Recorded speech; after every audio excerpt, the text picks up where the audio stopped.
La Edad Media comienza con la desaparición del Imperio de Occidente y acaba con la conquista de Constantinopla por los turcos.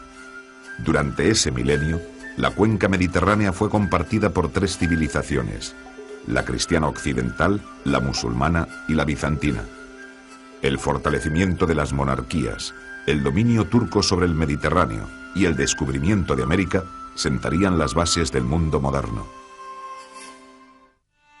Los dos primeros siglos medievales contemplaron la ruina del Imperio Romano de Occidente y la instalación en su territorio de los reinos germánicos. Mientras tanto, Justiniano lograría reconstruir por poco tiempo la vieja romanidad mediterránea.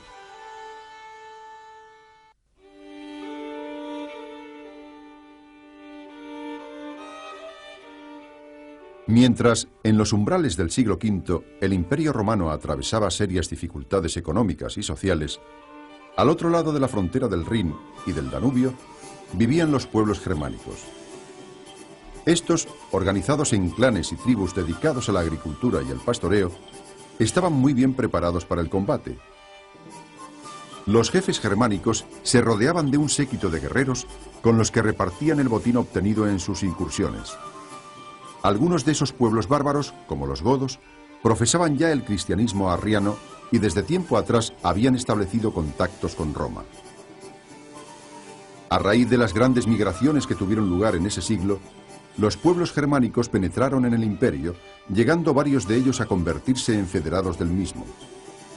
Tal fue el caso de los visigodos, que acabaron por instalarse en el sudoeste de Francia, y de los vándalos, suevos y burgundos, estos últimos localizados en el sudeste de Francia. Por su parte, anglos y sajones se instalaron en Inglaterra, procedentes del sur de Escandinavia. Después de la deposición del último emperador de Occidente, los ostrogodos formaron en Italia el cuarto y último reino federado. Así, a finales del siglo V, el desaparecido Imperio de Occidente era gobernado por 4 pueblos germánicos federados de Roma.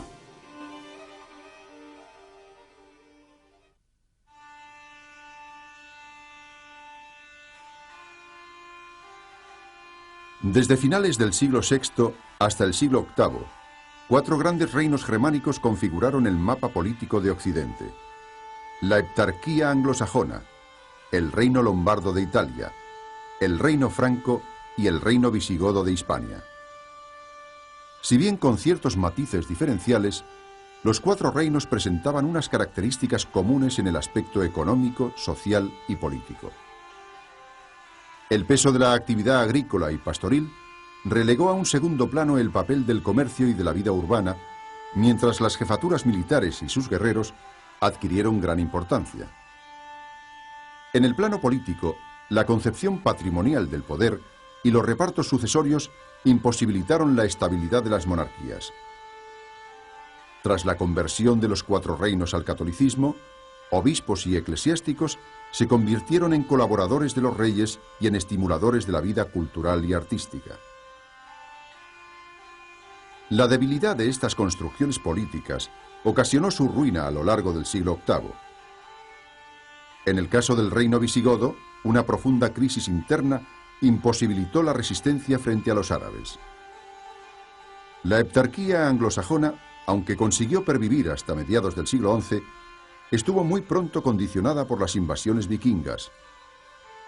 Solo los francos, revitalizados por la dinastía carolingia, lograrían la hegemonía sobre gran parte de Occidente, acabando con el dominio lombardo en Italia.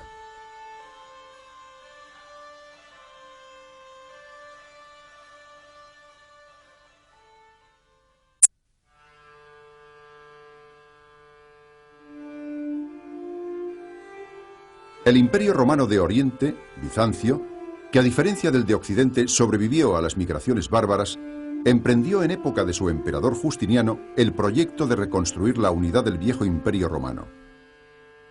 Sin embargo, aunque los generales bizantinos lograron conquistar los territorios de vándalos, ostrogodos y visigodos, los resultados del proyecto del emperador fueron parciales y efímeros. Si el nombre de Justiniano nos resulta hoy familiar, es por la obra legislativa que dirigió, una compilación del derecho romano que constituiría uno de los legados más importantes de Bizancio a la Europa medieval. Más tarde, en los años del emperador Heraclio, Bizancio hubo de hacer frente a nuevos peligros procedentes del mundo balcánico y sobre todo del Islam.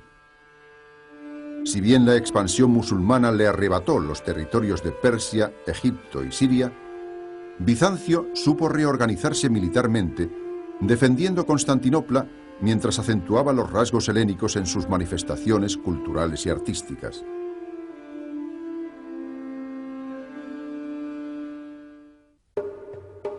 Mientras en Occidente el imperio carolingio era abatido tanto por las revueltas internas como por los asaltos de normandos y musulmanes, el imperio bizantino conocería en el siglo X una nueva etapa de esplendor político y cultural.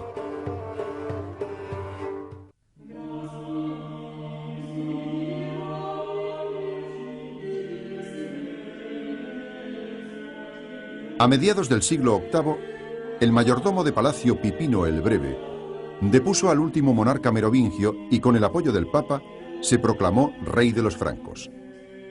Nacía así la dinastía de los carolingios, instauradores de un nuevo imperio en Occidente. Carlomagno fue coronado tras sus fulgurantes victorias sobre lombardos, ávaros, sajones y bávaros, emperador de los romanos por el Papa León III. A pesar de su título, el nuevo imperio poco se parecía al que había desaparecido en el siglo V.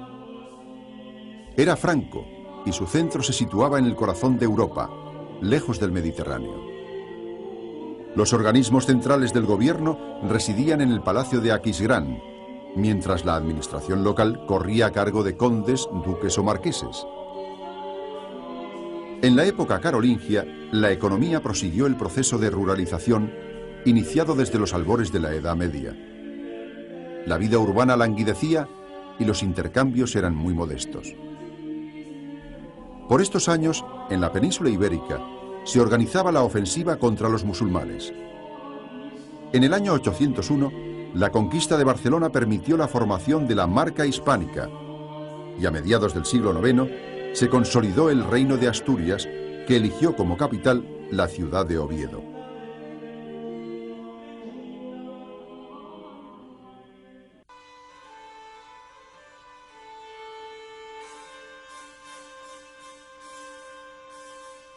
El período comprendido entre mediados del siglo IX y los umbrales del año 1000 es uno de los más convulsos de la historia del Occidente medieval.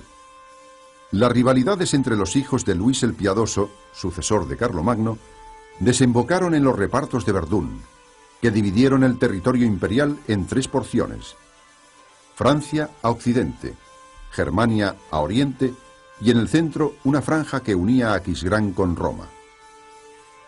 Esta división conduciría, mientras se afianzaban los dos nuevos reinos de Francia y Germania, a la desaparición del título imperial en el año 888. El final del Imperio Carolingio coincidió con la segunda gran oleada de invasiones sobre Europa, protagonizadas por árabes, húngaros y sobre todo normandos. Sin embargo, el origen de la crisis no solo fue exterior. Contribuyeron a ella la ruina del poder público y las rivalidades de los poderosos por beneficiarse de un incipiente crecimiento económico. Era el inicio de la sociedad feudal. A principios del siglo X se produjo la segunda y definitiva restauración del Imperio de Occidente en la persona de Otón I de Sajonia, que tras vencer a eslavos y húngaros fue coronado emperador en Roma. Por estar centrado en Germania e Italia, el nuevo imperio recibe el nombre de romano-germánico.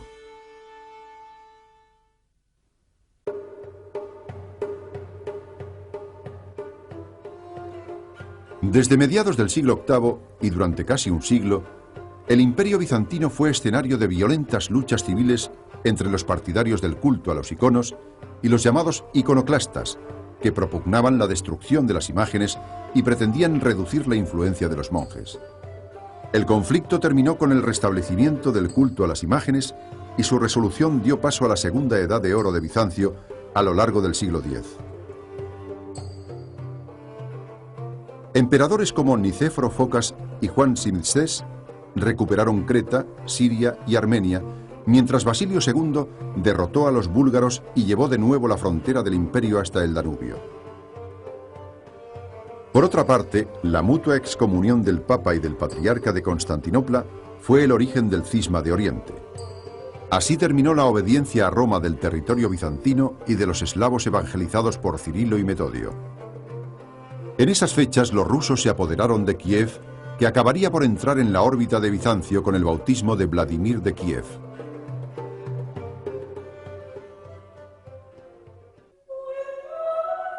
El crecimiento demográfico y el dinamismo económico de la sociedad occidental, así como el desarrollo de una clase feudal agresiva, acabarían por invertir la relación de fuerzas en todo el Mediterráneo, hasta entonces favorable al Islam y a Bizancio.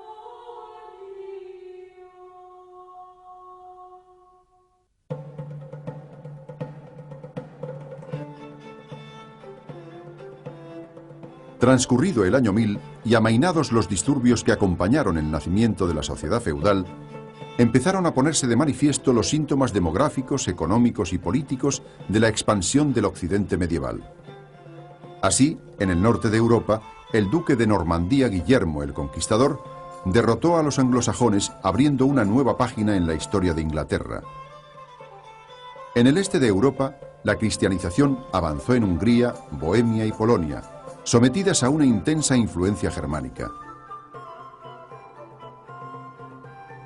Sin embargo, fue en el Mediterráneo donde se observó con más claridad el predominio militar del feudalismo sobre las sociedades islámicas, invirtiéndose a lo largo del siglo XI la relación de fuerzas hasta entonces favorable al Islam. En la península ibérica, la fragilidad de los reinos de taifas permitió la ocupación de Toledo y más tarde las conquistas de Zaragoza, Lisboa y Tortosa. Mientras tanto, el Mediterráneo oriental fue el escenario de la primera cruzada, predicada por el Papa Urbano II en el Concilio de Clermont. Tras la conquista de Jerusalén y de otras ciudades y puertos de Siria-Palestina, los cruzados trasplantaron al corazón del Oriente Islámico las estructuras sociales y políticas del feudalismo y de la latinidad occidentales.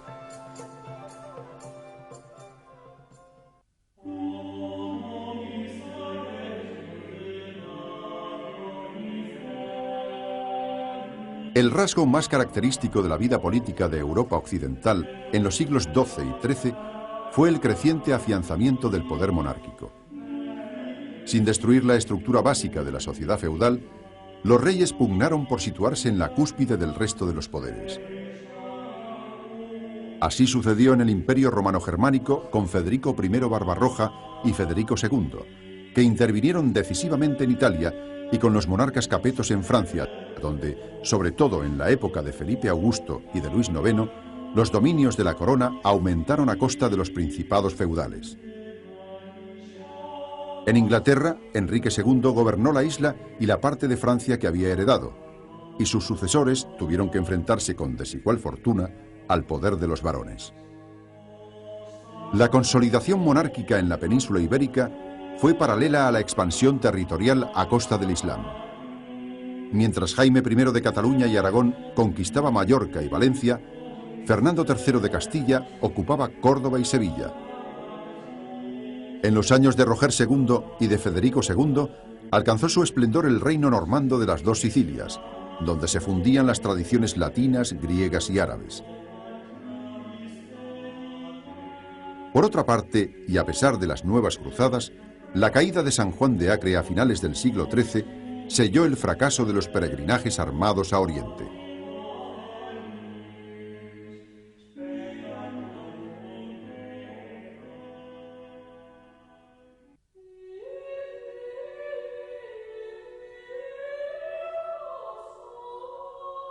Desde mediados del siglo XI y tras el período de apogeo bajo la dinastía macedónica, Bizancio comenzó a mostrar signos de crisis.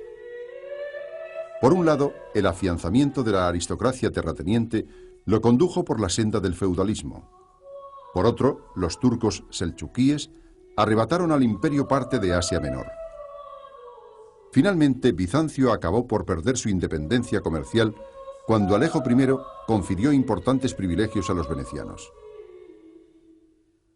Los intereses de Venecia determinaron también el desvío de la Cuarta Cruzada, que concluyó con el brutal saqueo de Constantinopla y la desmembración del territorio bizantino en dos imperios, latino y griego, cuya posterior reunificación fue posible gracias al auxilio de los genoveses.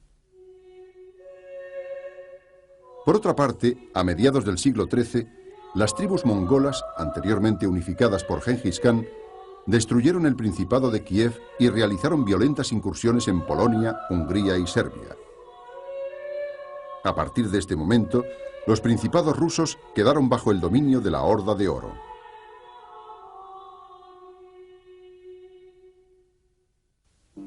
Los campos y ciudades de Occidente experimentaron serias dificultades en el siglo XIV.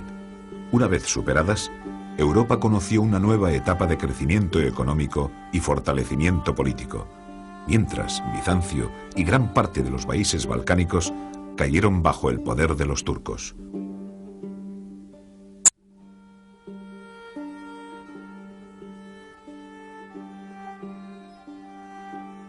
El hambre, la peste y la guerra fueron compañeros asiduos de los hombres y mujeres del siglo XIV, uno de los más dramáticos de la historia de Europa.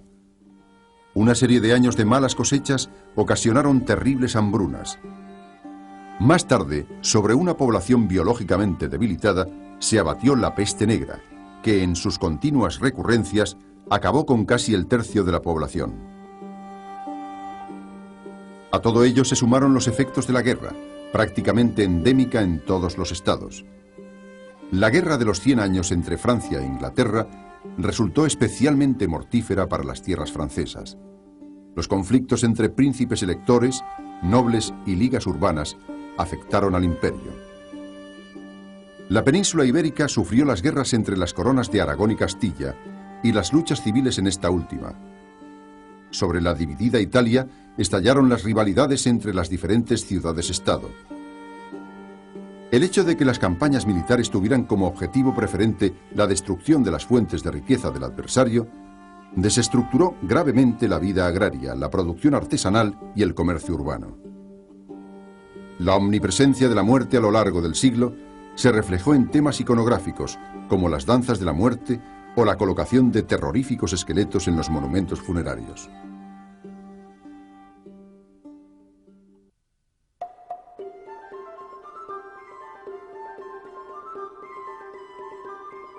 Durante el siglo XV, la victoria de la realeza frente a los poderes señoriales permitió la formación de unas sólidas construcciones monárquicas que prefigurarían los estados de la época moderna.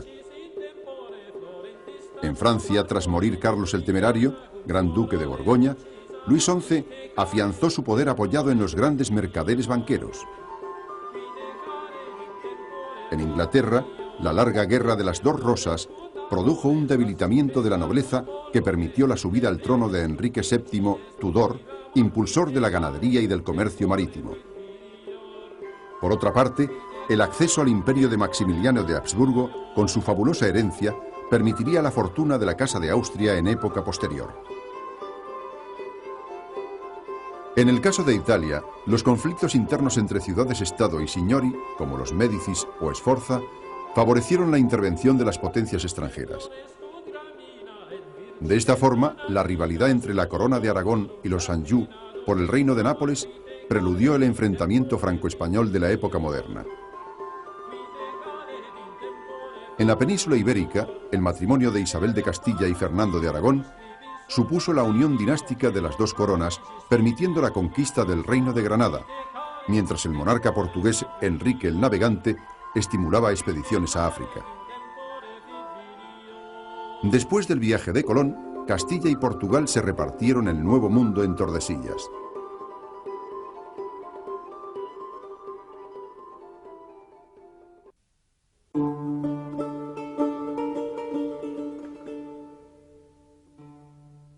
La reunificación de Bizancio bajo la dinastía de los Paleólogo no logró mejorar la situación de un imperio intensamente feudalizado y amenazado por búlgaros, serbios y otomanos. Si bien la presión otomana fue detenida fugazmente por la irrupción de los mongoles de Tamerlán, el cerco se estrechó sobre Constantinopla.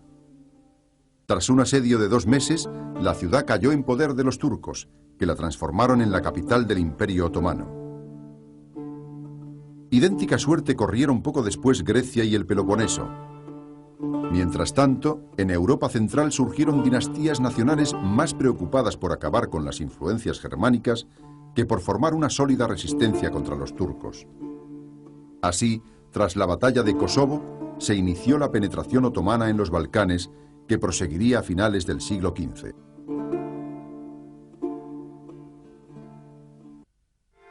Una sociedad eminentemente rural y moldeada por los vínculos feudales de dependencia. He aquí dos de los rasgos más notables del mundo medieval. No obstante, a partir del siglo XII, el desarrollo de las ciudades y del comercio dio paso a una sociedad más diversificada que permitió la reconstrucción del poder monárquico. En este edificio social y político influyó decisivamente la Iglesia. En el inicio de la Edad Media, la pervivencia de la vida urbana y del comercio en el Oriente bizantino, simbolizada por Constantinopla, contrasta con el proceso de ruralización del mundo occidental, acompañado por el desarrollo de los vínculos feudales en torno a la tierra.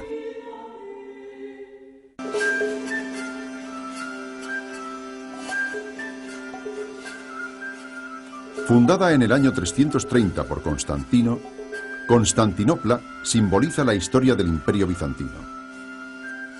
Prácticamente inexpugnable por su configuración urbana y su cinturón de murallas, fue además un centro comercial de primer orden gracias a su situación geográfica y una de las ciudades más populosas de la cuenca mediterránea. Sus talleres y tiendas, situados a lo largo de una gran arteria central, constituyeron el pulmón económico de Bizancio. Constantinopla era el centro político del imperio. En ella se alzaban grandes palacios y también el hipódromo, donde los equipos participantes expresaban al emperador su apoyo o sus discrepancias. La ciudad era también el centro religioso e intelectual, cumpliendo estas funciones desde edificios como la iglesia de Santa Sofía o la Universidad Estatal, foco de irradiación de la brillante cultura bizantina.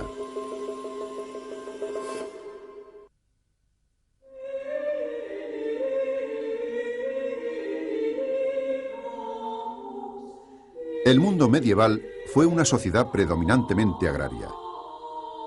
A partir del siglo XI, el crecimiento demográfico y el avance en las técnicas agrícolas conllevaron un aumento de la producción que repercutió en la relativa mejora de la condición campesina, ya que los señores tuvieron que reducir sus exigencias para atraer repobladores y colonizadores. No obstante, en el siglo XIV, la presión de la población sobre unos recursos socialmente limitados causaría el empeoramiento de la vida rural y el aumento de las cargas señoriales. Esta situación, añadida a las hambres, pestes y guerras, provocó importantes revueltas campesinas en toda Europa.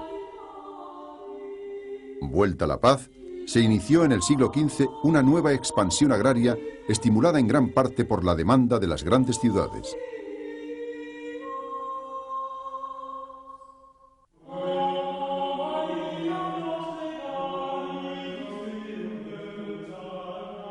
El sistema social del feudalismo nació en Occidente en los siglos X y XI, al producirse la ruina del poder público y su apropiación por parte de nobles y caballeros. El señorío constituía la célula esencial de la sociedad feudal, en la que los señores, propietarios de la tierra, se apoderaban de una parte de la producción obtenida por los campesinos. Este excedente se redistribuía entre la aristocracia a través de una complicada red de vínculos feudo-vasalláticos. Así, un señor se convertía en vasallo de otro y le juraba fidelidad a cambio de un feudo que solía ser una tierra con sus campesinos. El marco social de la vida nobiliaria era el castillo, que evolucionó desde los torreones de madera del siglo X a las poderosas fortalezas del siglo XV.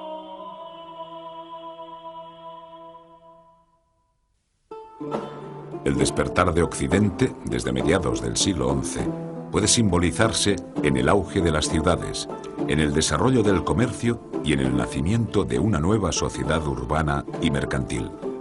Sobre esas bases, pudieron edificarse unas sólidas construcciones políticas.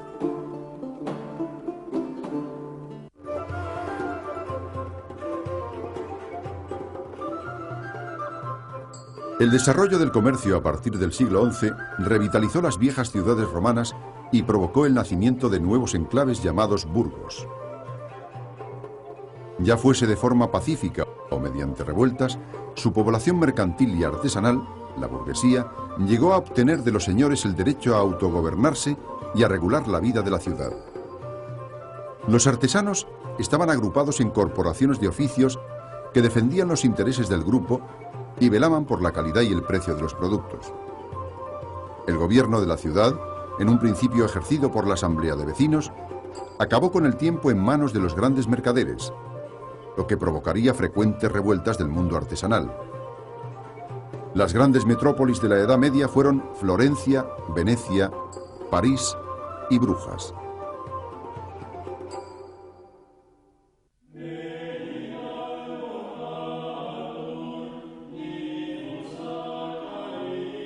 A partir del siglo XI, mercaderes de Génova, Pisa o Venecia empezaron a surcar un Mediterráneo hasta entonces controlado por los árabes. Poco a poco, la actividad mercantil acabó por alcanzar las ciudades del interior y las ferias se convirtieron en las grandes citas del comercio internacional. Se acuñaron valiosas monedas, se desarrolló la banca y surgieron diversas formas de asociaciones comerciales. El apogeo de la revolución comercial se produjo en el siglo XIII. Mientras en el Mediterráneo florecía el comercio de las especias, en el ámbito nórdico se intercambiaban alimentos y materias primas. El perfeccionamiento de los métodos comerciales, junto con los progresos de la navegación, propició en el siglo XV los grandes descubrimientos castellanos y portugueses.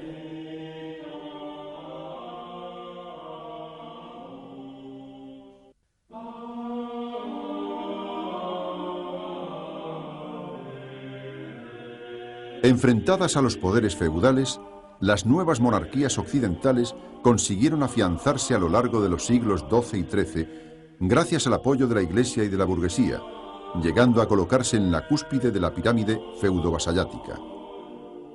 Sin embargo, a partir del siglo XIV, los costes del crecimiento del Estado y de las guerras obligaron a los reyes a pedir nuevos impuestos que debían ser autorizados por los representantes oligárquicos del país. Así se desarrollaron las asambleas representativas, cortes, parlamentos, estados, que a cambio de otorgar la autorización, limitaban el poder del monarca en mayor o menor medida. Mientras en Inglaterra y la Corona de Aragón el rey debía contar con ellas para legislar, en Castilla y Francia no lograron menoscabar el poder regio.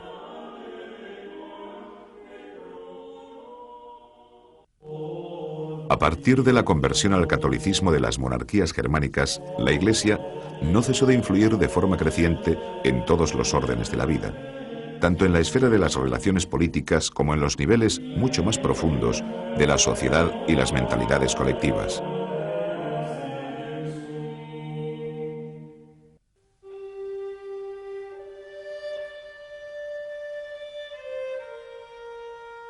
A partir del siglo X, las relaciones feudo-vasalláticas acabaron por contaminar a la Iglesia.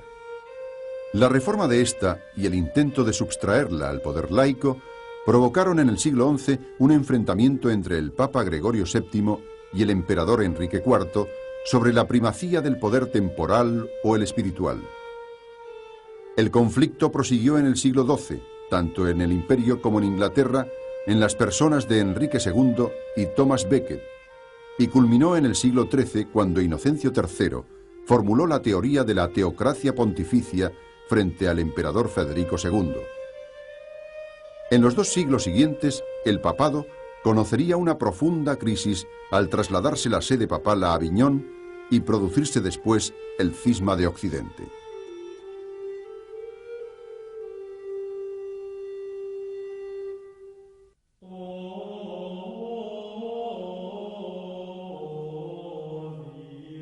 El enriquecimiento de la Iglesia medieval suscitó las críticas de quienes soñaban con el retorno a la pobreza de la Iglesia primitiva.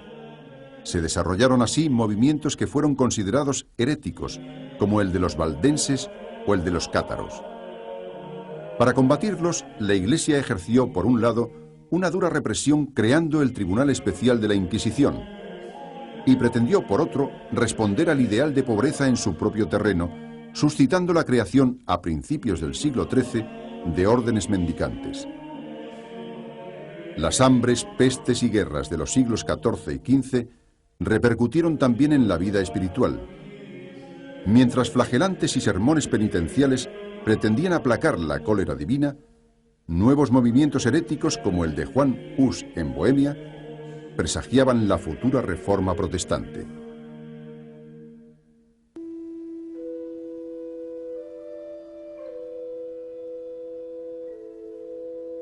En torno al año 1000, la humanidad medieval vivía profundamente turbada. La proliferación de bandas armadas, el hambre, las enfermedades y los fenómenos naturales eran interpretados como signos del desencadenamiento del mal y presagios del fin del mundo. Ello explica el éxito de los comentarios al Apocalipsis y el auge del culto a las reliquias, que eran visitadas y veneradas en las iglesias donde se guardaban. Las peregrinaciones adquirieron así gran importancia.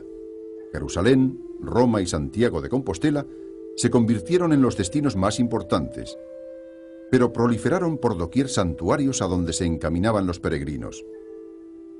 Aparte de su motivación inicial, las grandes vías de peregrinación se transformarían en rutas de comercio y de difusión de formas culturales y artísticas.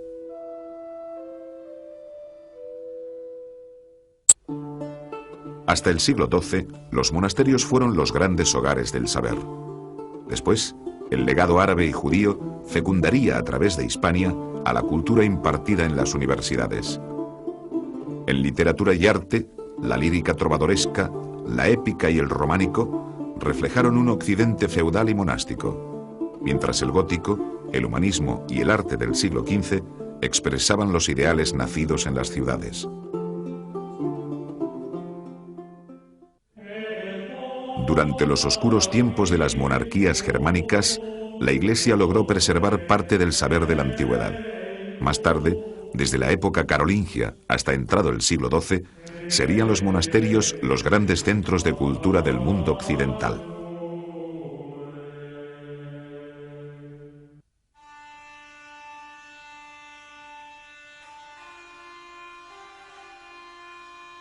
En un principio, los germanos mantuvieron su propio derecho, reflejado en el Código de Eurico, la Ley Sálica o el Edicto de Rotario, y también su religión arriana.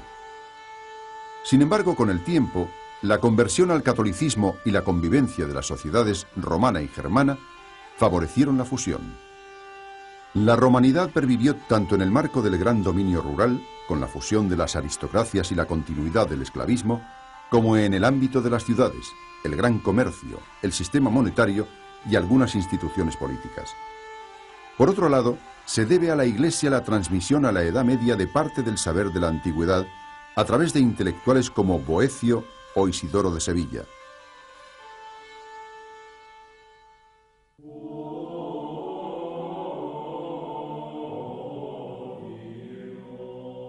Carlomagno proporcionó la necesaria instrucción a los cuadros eclesiásticos y laicos que debían gobernar el imperio, reuniendo en Aquisgrán a intelectuales de Irlanda, Inglaterra, Hispania y Germania. Destacaron entre otros Rabano Mauro y Alcuino de York, introductor del sistema escolar basado en las 7 artes liberales. Mientras se formaban bibliotecas y se copiaban obras de la antigüedad, en el ámbito artístico se observó la influencia de modelos antiguos y bizantinos en casos como el de la Capilla Palatina de Aquisgrán o los mosaicos y pinturas de Saint-Germigny-des-Prés, Saint-Germain-d'Auxerre o Moustair. De especial interés fueron también la orfebrería, que produjo espléndidos relicarios, y las miniaturas, entre las que cabe destacar el Salterio de Utrecht y el Evangeliario de Evon.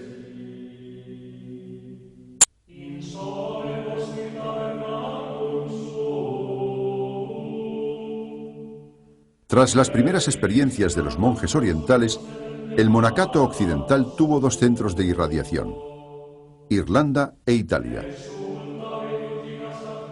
La regla redactada por San Benito, que vinculaba el trabajo manual con la oración, fue pronto asumida por el papado, extendiéndose por todo Occidente. Después de que la reforma cluniacense devolviera al monacato el esplendor perdido con una brillante liturgia y opulentas construcciones abaciales, ciertos movimientos, especialmente el cisterciense, pretendieron recuperar el ideal benedictino de penitencia y pobreza. Aunque el monacato contribuyó en parte a la expansión agraria, su impronta fue más duradera en el ámbito cultural. Sus escuelas y su escritoría, donde se copiaban los manuscritos, fueron hasta el siglo XII los únicos focos de irradiación cultural de Occidente.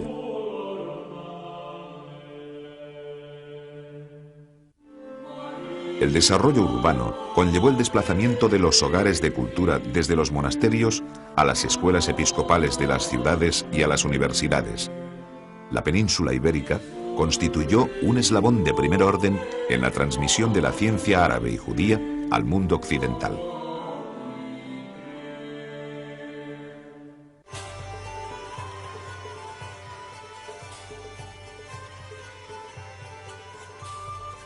La cultura fue patrimonio exclusivo de los monasterios hasta que, con el auge de las ciudades, surgió una enseñanza propiamente urbana, que inicialmente se desarrolló en escuelas episcopales como la de Filosofía de París, la de Derecho en Bolonia y la de Medicina en Montpellier. Las universidades, ya libres de la tutela episcopal, nacerían más tarde, unas a partir de asociaciones de maestros y estudiantes, como las de París, Oxford o Bolonia, y otras creadas por los monarcas, como las de Salamanca y Valladolid. Al conocerse la obra de Aristóteles, los teólogos San Alberto Magno y Santo Tomás de Aquino conciliaron su sistema filosófico, basado en la razón, con la doctrina cristiana basada en la fe. Por otra parte, en Inglaterra, Roger Bacon inauguró un método de conocimiento basado en la experimentación.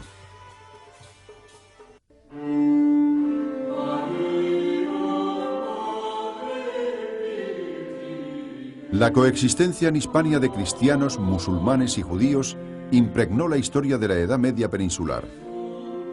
En el terreno artístico, los ejemplos más claros se hallan en la originalidad del arte mozárabe y del arte mudéjar, donde los estilos románico y gótico están muy influidos por elementos árabes.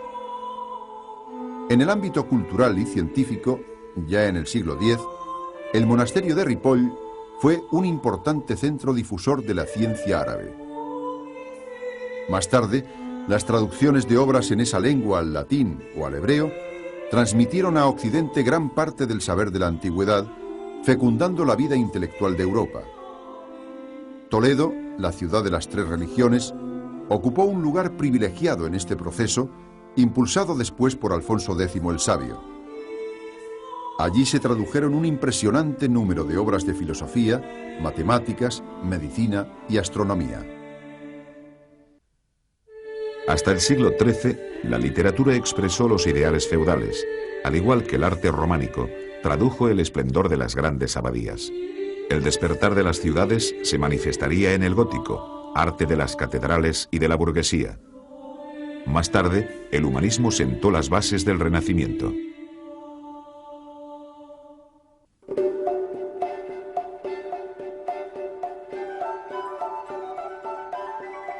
Junto a las obras escritas en latín, a partir de los siglos XII y XIII, se desarrolló una literatura escrita en las distintas lenguas vernáculas. Los principales géneros, transmisores de los valores de la sociedad feudal, emanaron del medio aristocrático. Los cantares de gesta narraban las hazañas de héroes de tiempos pasados o de poderosos linajes nobiliarios. La literatura caballeresca, ejemplificada en los relatos sobre el rey Arturo y los caballeros de la Mesa Redonda, contaba las proezas guerreras y amorosas de sus protagonistas. Por otra parte, el amor cortés, creado por los trovadores de Occitania y Cataluña y cantado por los juglares, se extendió hasta Alemania e influyó también en la lírica galaico-portuguesa. La burguesía desarrolló una literatura propia, cómica y satírica, reflejada sobre todo en el Román de Renard.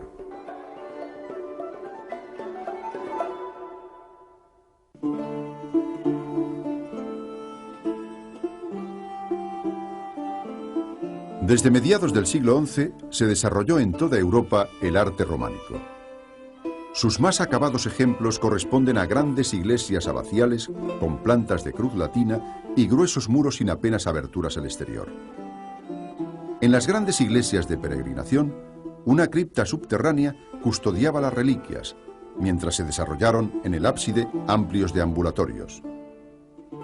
La iconografía de capiteles, pórticos y frescos completaba las enseñanzas impartidas por los predicadores a una población iletrada. A diferencia del románico, el gótico fue un arte urbano, siendo las grandes catedrales su expresión más acabada. El gótico supuso el triunfo de la luz, que penetraba a través de vidrieras y rosetones. Junto a la iconografía religiosa, en sus pórticos se representaban escenas de la vida cotidiana.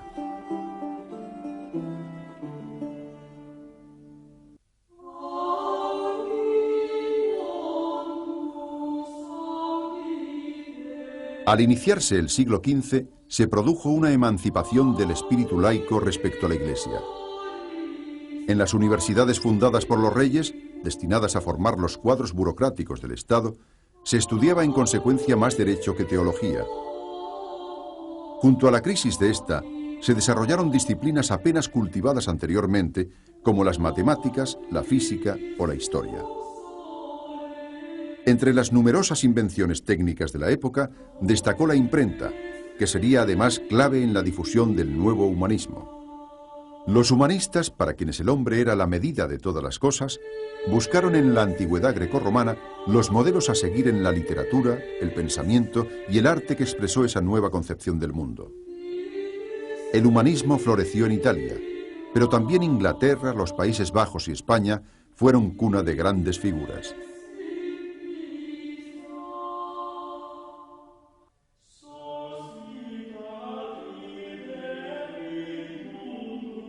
En el principio de la Edad Media, el mapa político del mundo cristiano se caracterizó por el desplazamiento del centro de gravedad desde el Mediterráneo, enseñoreado por el Islam, hacia el norte de Europa. Al final del periodo, la conquista de Constantinopla por los turcos supuso el fin del Imperio Romano Oriental, mientras las navegaciones atlánticas preludiaban la era de los grandes descubrimientos.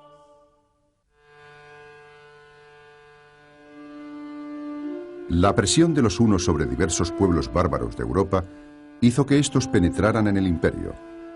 Los primeros en hacerlo, los visigodos, avanzaron hasta instalarse en Toulouse, donde formarían el primer reino federado de Roma. Simultáneamente, se desplazaban también otros pueblos. Los vándalos acabaron por instalarse en el norte de África, los suevos en el noroeste de la península ibérica y los burgundos en el sudeste de Francia. Posteriormente, los anglos, los yutos y los sajones se instalaron en Gran Bretaña y los francos al otro lado del Rin. Mientras, Italia fue ocupada por los ostrogodos primero y luego por los lombardos. Después de todo ello, Justiniano extendería de nuevo los límites de Bizancio. Sin embargo, esta reconquista fue efímera y finalmente 4 reinos germánicos principales configuraron el mapa de Europa.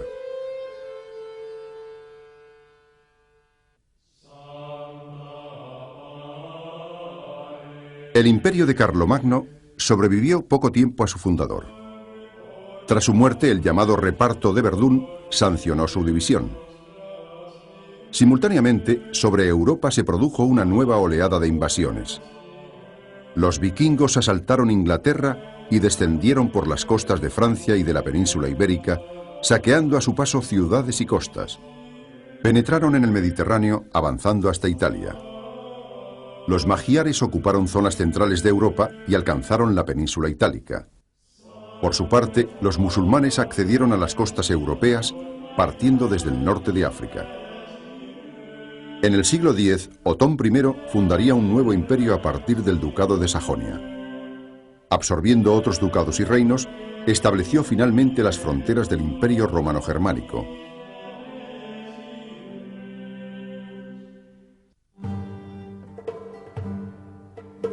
Entre los siglos XI y XIII se consolidaron los principales reinos de Europa. En la península ibérica, el avance de los reinos cristianos llevó primero la frontera al Tajo y más tarde redujo el territorio musulmán al reino de Granada. Mientras, se consolidaron los otros reinos peninsulares. Tras la conquista de Inglaterra por parte de los normandos, se afianzaría este reino, que además gobernaría por herencia parte del sudoeste de Francia e incorporaría después Escocia y Gales. Mientras en Francia, a partir del eje París-Orleans, los monarcas capetos ampliaban sus dominios, en el imperio se produjo la expansión de la orden teutónica desde Pomerania hasta Estonia. En cuanto a Italia, el sur de la península fue conquistado por los normandos primero y después por los Anjou. Finalmente, Sicilia pasaría a formar parte de la corona de Aragón.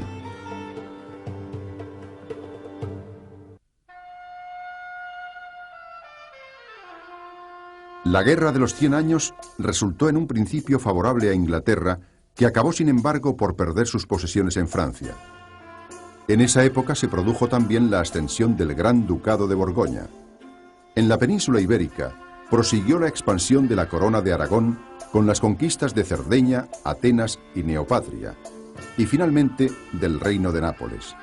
Dentro del imperio se observó en el siglo XIV el crecimiento de la Casa de Luxemburgo, que ocuparía momentáneamente el Reino de Hungría. Ese predominio fue contrarrestado por el acceso de la Casa de los Habsburgo. El Reino de Hungría acabaría por afianzarse como un gran estado, al igual que el que resultó de la unión de Polonia y Lituania. Por otra parte, los cantones suizos se independizaron del imperio.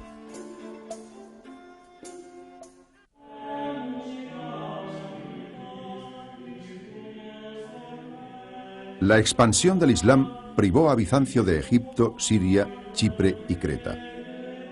Bizancio debió, pues, defenderse de la amenaza de los musulmanes y también de la de eslavos y búlgaros, que llegarían a formar un breve reino. Más tarde, el imperio bizantino consiguió ampliar de nuevo sus fronteras, aunque pronto los turcos selchukíes ocuparían gran parte de Anatolia. La amenaza turca provocó las cruzadas. La primera de ellas cruzó el continente hasta llegar a Jerusalén. La tercera se llevó a cabo por mar y terminó en la conquista de San Juan de Acre. La cuarta cruzada, que concluyó con el asalto de Constantinopla, dividió a Bizancio en un imperio latino y otro griego, a partir del cual se lograría reconstruir más tarde la vieja unidad.